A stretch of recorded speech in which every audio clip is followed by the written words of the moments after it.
Hai cu bună seara, hai să vă fac un info puternic dezvoltat, că n-am mai făcut din astea de mult.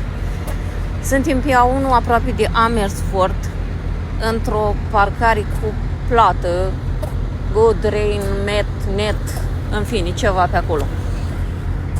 Măi, faină parcarea, trebuie să stai aici, mănânci și plătești parcarea, minim 30 de euro, ceva de genul. Da, cam așa se prezintă. Deci am avut noroc că am prins un loc acolo, că a plecat un polonez cu prelata, nu știu ce era, dar vreau să zic că la ora asta e 19:57 și parcarea este full, deci full. Deci e full. Bine, aici sunt niște stații de... aici sunt niște stații de alimentare, dar deci parcarea e full. Comanzi de minim 30 de euro și stai aici în parcare fără nicio problemă și mai ieși un mechicichin peste drum. Și cei mai buni cartofi prăjiți din zonă? Da, aici fac cei mai buni cartofi prăjiți din zonă. Cartofi prăjiți în ulei de alune, pe bune.